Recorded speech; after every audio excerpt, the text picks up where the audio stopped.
Welcome back to CES Innovation 2025, here with Human Security for All, World Academy of Arts and Sciences, the United Nations, and of course, Conscious Capital Foundation. So this is a live impromptu conversation because I saw my friend Walt over here, and I knew he was having a deep, wonderful conversation. And this amazing guy, Rich, who I don't even know yet, but we're about to know, I said, let's mic up because I want to make sure we can all hear this.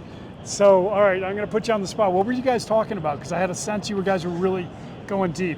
I'm really excited and interested about quantum computing and Willow. Here's where we were going. And the nature of the universe. That's right. And simulations. Yep.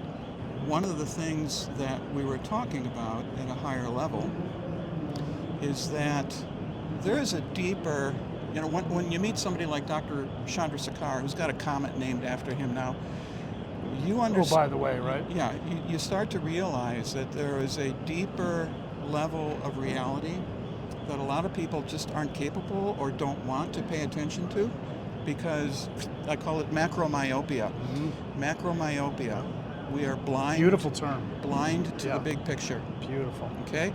And it's that big picture that we have to pay attention to, because that's what gives meaning to human life on Earth. And there's nothing more important or sacred it's like than human life on Earth. Yeah. So let's take off some of that macro myopia. Yep. And let's explore. Okay, so what's the nature of reality? Exactly. Okay. Well, the only way for us to understand the nature of reality is to get a grip on consciousness. Okay, that's who we are. That's what humans do. We're conscious beings. We're not always conscious. When we're sound asleep, we're not conscious. When we're awake and we're paying attention, we're conscious. What is that? There is no scientific explanation of that. It is a complete mystery, but it is completely real. And we all know it.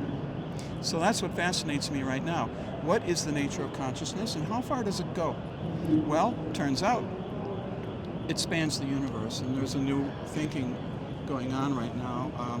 Ray Kurzweil calls it panpsychism. Yes. Some people just call it panpsychism. I'm very familiar, but explain that a little bit more to the listeners. Okay, so just keeping up on that last part, but yeah. Panpsychism is this notion that consciousness is a fundamental force of nature equivalent to gravity, equivalent to the electromagnetism, equivalent to the weak nuclear force and the strong nuclear force. It is a fundamental character of reality of our universe, and therefore down to the quantum level, to the quarks and the little spinny things, they have a consciousness, as do single cellular organisms, and all the way up to humans and beyond humans. So the reason this is becoming a very important topic of discussion, that there's this fabric of consciousness that you can touch, you can feel, we're living in it.